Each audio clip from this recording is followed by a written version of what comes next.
Selamat bergabung kembali dengan kami, Reaper Consultant pada tutorial e-learning Accurate 5 Advanced Setup. Setelah pada video sebelumnya, kita sudah membuat database dengan Advanced Setup. Berikutnya, kita akan belajar mengenai fitur preferences yang ada di Accurate 5. Mari kita buka bersama-sama dari menu Setup, kemudian Preferences. Jika kita menginstal Accurate varian standar, maka akan ditemukan 13 pengaturan yang kita dapat gunakan untuk kebutuhan kita di dalam Accurate. Pertama, kita masuk ke bagian Company. Di sana ada pilihan Backup on Close, Confirm Before Exit, Open Last Company, dan Show Purchase and Sales Price in Item History. Kita mulai dari Confirm Before Exit terlebih dahulu. Jika kita mengaktifkan Confirm Before Exit, maka ketika kita akan menutup database Accurate, akan ada konfirmasi Close Data. Sebaliknya, jika kita tidak mengaktifkannya, maka ketika kita akan menutup database Accurate, tidak akan ada konfirmasi Close Data, melainkan akan langsung menutup program jika opsi Backup on Close tidak diaktifkan. Contohnya seperti ini. Ini adalah konfirmasi ketika kita akan menutup data jika mengaktifkan Confirm Before Exit. Selanjutnya, Backup on Close. Jika kita centang, maka apabila kita menutup Accurate, akan dikonfirmasi backup. Jika pilih Yes, maka Accurate akan membuatkan file backup-annya dalam bentuk file GBK yang dapat kita restore jika sampai terjadi kerusakan pada file GDB atau database yang biasa kita gunakan. Contohnya seperti ini. Notifikasi ini adalah notifikasi jika kita mengaktifkan Backup on Close. Berikutnya adalah Open Last Company. Jika kita centang, maka ketika nanti kita membuka Accurate dan mengklik shortcut Accurate, maka Accurate otomatis akan membukakan file database yang terakhir kita buka. Jadi, tidak muncul informasi tampilan awal yang berupa Welcome to Accurate. Selanjutnya, Show Purchase and Sales Price in Item History. Apabila fitur ini diaktifkan, ketika kita melihat histori barang, maka akan muncul informasi harga jual atau harga belinya. Contohnya sebagai berikut. Kita masuk dari list, kemudian ke item. Contohnya misalkan pada TV Samsung 20 inch, sudah ada membuat transaksi penjualan dan pembelian. Maka ketika klik item history pada TV Samsung, akan muncul kolom price base yang menunjukkan harga saat kita melakukan pembelian atau penjualan. Selanjutnya, setelah di bagian company, kita masuk ke bagian feature. Pada bagian feature ada informasi yaitu multi warehouse atau multi gudang. Jika kita aktifkan, maka kita dapat membuat gudang lebih dari satu. Untuk membuat tambahan gudang, bisa kita buat dari menu inventory, kemudian warehouse. Selanjutnya adalah warehouse quantity can less than 0. Jika kita centang, artinya kita memperbolehkan stok di gudang dalam kondisi minus. Jika tidak dicentang, maka kita tidak akan memperbolehkan transaksi yang menyebabkan stok menjadi minus. Contoh, kita tidak aktifkan warehouse quantity can less than 0. Efeknya, pada saat kita akan membuat transaksi yang menyebabkan kuantitas di gudang menjadi minus, maka Accurate akan memunculkan pesan error. Contohnya, TV Samsung. Kuantitasnya saat ini ada 10. Misal, kita buat transaksi penjualannya adalah 100. Maka, ketika kita akan menyimpan transaksi TV Samsung, akan muncul error item E-01 is not enough in center warehouse. Sehingga kita tidak bisa lanjut sampai kondisi barang di gudang mencukupi.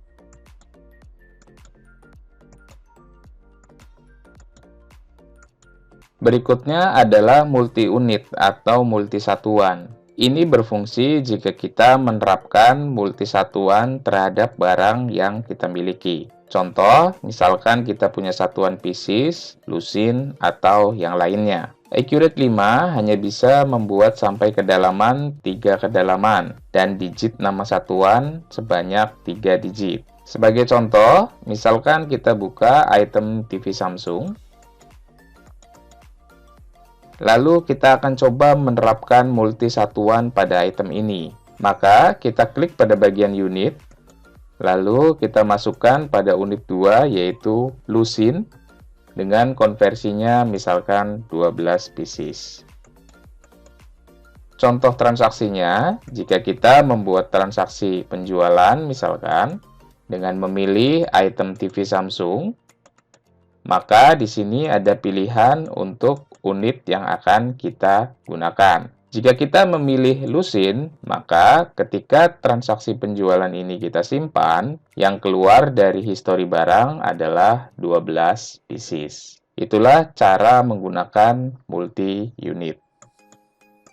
Selanjutnya adalah use salesman atau tenaga penjual. Jika kita aktifkan, kita dapat mendata nama-nama salesman yang kita miliki dari menu list, kemudian salesman. Pada fitur salesman ini, selain kita dapat memasukkan nama salesman, kita juga dapat menentukan batasan komisi atas barang yang dijual oleh salesman yang kita miliki. Batasan komisinya kita bisa buat dari menu list, kemudian ke others, lalu commission range. Jika kita sudah membuat commission range, maka komisi tadi dapat kita masukkan pada bagian commission dengan memasukkannya di bagian kode.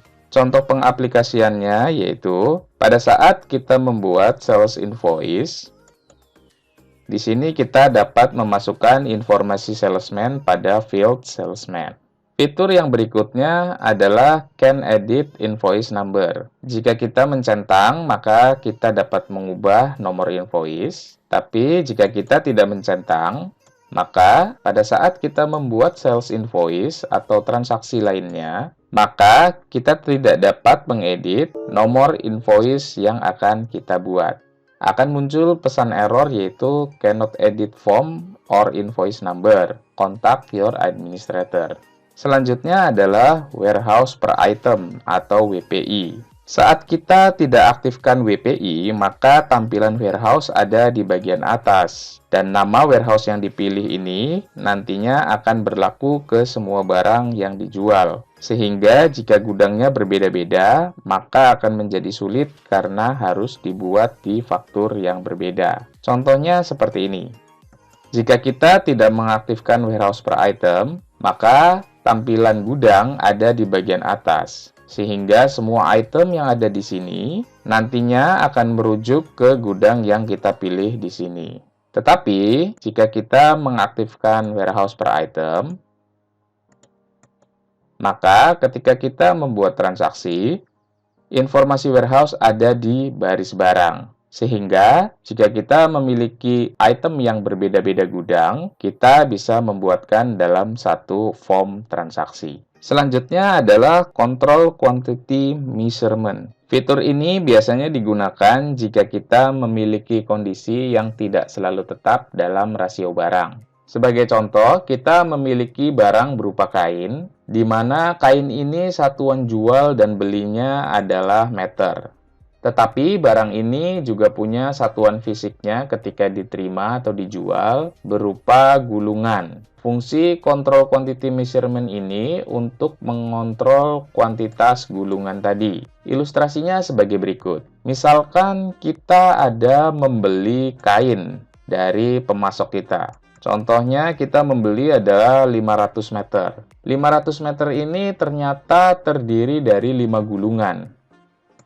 Dengan rincian 1 gulungan 150 meter, 2 gulungan 75 meter, dan 2 gulungan lagi adalah 100 meter. Maka ketika kita tadi membuat transaksi purchase invoice-nya, kita masukkan di bagian control quantity yaitu jumlah gulungannya. Dalam hal ini adalah 5. Kemudian ada penjualan kepada pelanggan sebanyak 200 meter. Untuk penjualan ini, bagian gudang mengeluarkan barang dari gulungan yang masing-masing 100 meter, agar tidak perlu memotong dari gulungan yang lain. Maka cara mencatatnya pada saat kita memasukkan di faktur penjualan dengan kuantiti 200 meter, kita masukkan juga pada bagian quantity control-nya yaitu 2. Sehingga saat kita melakukan kontrol terhadap kain, yang kita tahu adalah ada 300 meter.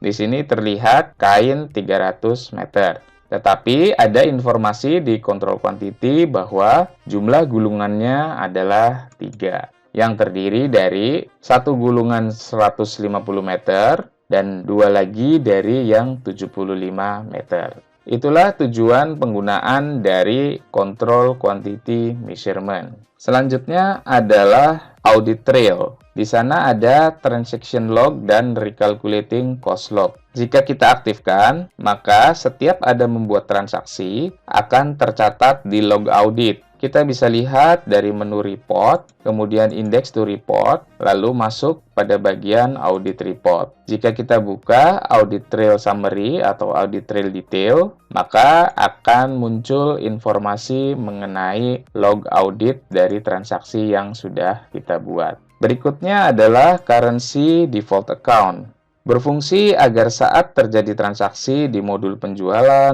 pembelian, dan proses akhir bulan, maka akun-akun ini akan menjadi penampungnya. Sebagai contoh di mata uang rupiah, untuk account payable masuk ke hutang dagang IDR. Artinya, kalau kita membuat transaksi pembelian, maka akun penampungnya by default akan lari ke akun yang sudah dipetakan di currency default account. Misal kita buat dari activities, kemudian purchase, invoice. Jika kita pilih nama vendor, maka pada bagian bawah otomatis akan muncul AP account dengan pilihan hutang dagang IDR. Kurang lebih untuk akun-akun yang lain juga sama. Bedanya nanti peruntukannya apakah terjadi di faktur penjualan, untuk account receivable, kemudian uang muka pembelian atau advance purchase, lalu advance sales untuk uang muka penjualan, sales discount ketika terjadi penjualan, kemudian realized gain or loss dan juga unrealized ini terjadi saat period end dan juga transaksi pembayaran dengan mata uang asing. Berikutnya adalah item default account. Akun-akun yang dipetakan di sini adalah hasil dari setup yang sudah kita buat di tahapan yang kedua. Pada penjelasan sebelumnya bahwa akun ini kita set ke akun yang lebih dominan pada persediaan kita. Selain itu, akun yang dipetakan di sini akan menentukan jika kita membuat item baru, maka defaultnya akan lari ke akun ini. Contohnya, jika kita membuat dari list, item, kemudian klik baru, maka kita bisa perhatikan di bagian GL account akan terisi ke elektronik. Hal itu karena kita menentukan di item default account dengan pilihan elektronik. Kemudian pada bagian serial number ada informasi show warning if with serial number doesn't set serial number on transaction. Ini artinya saat kita memiliki item yang memanage serial number, tetapi saat transaksi tidak memasukkan serial number, maka akan ada notifikasi bahwa kita belum memasukkan nomor seri pada baris barang. Ilustrasinya sebagai berikut. Contoh, kita memiliki item yaitu item ABC, di mana pada bagian inventory control kita aktifkan yaitu manage serial number. Pada saat kita membuat transaksi, misalkan transaksi purchase invoice, kita melakukan pembelian atas item ABC tadi, lalu kita lupa untuk mengisi nomor serinya, maka akan muncul konfirmasi bahwa any of item F-05 serial number has not been entered. Jadi, fungsi dari show warning tadi lebih ke arah pengingat saat kita menginput transaksi, apakah kita sudah memasukkan serial number-nya atau belum. Selanjutnya adalah template setting. Fitur ini sudah tidak digunakan lagi semenjak pelaporan pajak harus melalui e-faktur. Dahulu, fitur ini berfungsi untuk mencetak faktur pajak pada saat terjadi penjualan yang dikenakan PPN. Pilihannya ada 1, 2, atau 3. Jika 3, artinya pada saat kita mencetak faktur pajak akan ada 3 rangkap untuk faktur pajaknya. Berikutnya adalah reminder. Jika kita mencentang pada bagian Every Time Accurate Startup, maka ketika kita membuka Accurate, fitur reminder ini otomatis muncul. Tetapi jika tidak, maka dia tidak akan otomatis muncul. Tetapi kita bisa memunculkannya dengan cara dari Activities, Periodic, kemudian Reminder. Informasi yang ingin ditampilkan di dalam reminder pun cukup banyak, mulai dari item reorder sampai dengan recurring. Kita ambil contoh misalkan adalah payable due atau hutang jatuh tempo. Jika kita mengaktifkan reminder pada bagian payable due, maka di bagian reminder akan muncul payable due dengan rincian dari transaksi yang sudah jatuh tempo. Contohnya seperti ini. PT Panasonic ada 2 invoice yang sudah jatuh tempo dengan nilai masing-masing 500.000 dan 1.500.000. Berikutnya kita masuk ke bagian sales. Di sini ada informasi show error when sales price is under COGS. Lalu di bawahnya ada show warning when sales price is under COGS. Beda dari dua fitur ini adalah jika kita memilih show error when sales price is under COGS, maka jika kita melakukan transaksi penjualan di mana harga jual dari barang yang kita jual lebih rendah dari harga beli, maka Accurate akan memunculkan error dan tidak bisa untuk melanjutkan transaksi. Tetapi jika kita memilih show warning when sales price is under COGS, yang akan Accurate tampilkan adalah warning, tetapi kita masih tetap bisa melanjutkan. Contohnya seperti ini. Kita misalkan aktifkan yaitu show error. Maka pada saat kita membuat transaksi penjualan, misalkan harga dari TV Samsung di sini adalah 3.500.000. Contoh kita buat menjadi 1 juta, yang mana nilai ini tentu lebih rendah dari COGS-nya atau dari harga modal. Maka ketika kita akan mencoba menyimpan, akan muncul informasi sales price item E01 is less than purchase cost. Jika kita memilih show error, maka kita tidak bisa melanjutkan. Tampilannya seperti ini. Tetapi jika kita memilih yaitu show warning pada bagian sales seperti ini, maka yang terjadi di Accurate adalah konfirmasinya adalah warning dan kita masih bisa tetap untuk melanjutkan jika kita pilih yes. Itulah beda antara show error dan show warning. Kita lanjutkan pada bagian remember customer. Jika kita aktifkan Remember Customer, maka Accurate akan mengingat nama customer pada form yang kita sudah buat untuk nama customer terakhir yang bertransaksi. Contohnya seperti ini, elektronik maju. Accurate menyimpan informasi dari nama customer yang bertransaksi sebelumnya. Berikutnya adalah show warning if sell item with has serial number that already sold. Fitur ini sangat berkaitan dengan yang ada di show warning if buy item with serial number that already bought. Jadi, notifikasi ini berfungsi untuk mengingatkan jika ada barang yang kita beli atau kita jual, kemudian ternyata di kemudian hari, item ini ada masuk kembali dengan nomor yang sama, maka Accurate akan memunculkan notifikasi atau konfirmasi jika kita mengaktifkan fitur ini. Sebagai contoh, misalkan kita sudah pernah membeli item yaitu ABC dengan nomor serial number adalah 01. Kemudian item tersebut sudah kita jual, yaitu item ABC juga dengan nomor 01. Ternyata kita kemudian ada membeli lagi item yang sama dengan serial number 01. Contohnya seperti ini. Untuk di bagian pembelian, konfirmasi yang muncul adalah serial number 01 pernah dilakukan pembelian. Jika kita yes, maka Accurate tetap akan menyimpan transaksinya.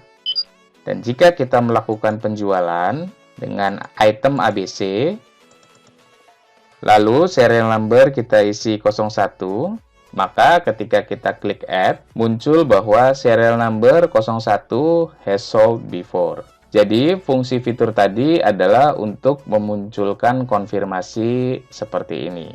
Lalu, sales return. Ada perlakuan all sales invoice atau outstanding invoice. Ini adalah perlakuan di formulir sales return. Apakah kita dapat melakukan retur penjualan untuk semua faktur, baik yang sudah dilunasi atau belum, atau hanya faktur yang belum dilunasi saja. Jika kita pilih all, maka semua faktur baik yang sudah dilunasi atau belum akan muncul pada saat kita membuat sales return. Demikian sebaliknya, jika kita pilih outstanding invoice, maka hanya faktur yang belum lunas saja yang bisa dilakukan sales return.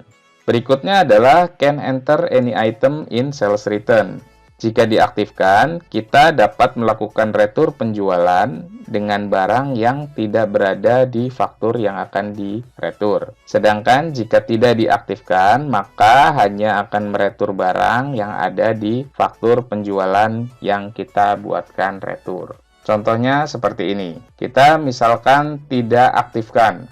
Pada saat kita membuat sales return, maka kita tidak bisa memilih di bagian item number, melainkan kita hanya bisa memilih di bagian item description.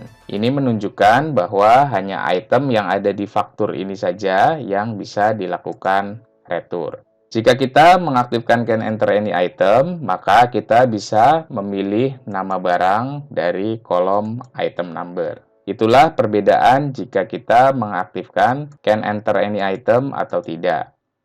Lalu, update cost when receive sales return. Fitur ini akan berfungsi jika ada kondisi sebagai berikut. Misalkan kita ada membuat faktur pembelian untuk barang A dengan harga 1 juta. Kemudian barang tersebut sudah dijual, lalu beberapa hari kemudian barang itu diretur. Maka nilai retur di sini masih senilai 1 juta. Kemudian ternyata barang yang dibeli tadi harganya ada perubahan, misalkan menjadi 800.000. Maka, supaya sales return tadi jurnalnya bisa terupdate menjadi 800.000, kita harus mengaktifkan update cost when receive sales return. Kemudian, kita buka kembali retur penjualannya, ketik ulang tanggalnya, lalu save kembali sehingga jurnalnya akan terupdate menjadi 800.000. Selanjutnya adalah show confirmation when create sales invoice. Ini berkaitan dengan fitur can enter any item yang ada di sales return. Kita dapat memilih show confirmation jika pilihan can enter any item diaktifkan. Fungsi dari show confirmation when create sales invoice ini adalah memunculkan konfirmasi pada saat kita melakukan retur dengan pilihan nihil atau none. Contohnya seperti ini. Pada saat kita membuat sales return, kemudian kita pilih none atau nihil, kemudian kita membuat retur atas barang yang sudah kita jual.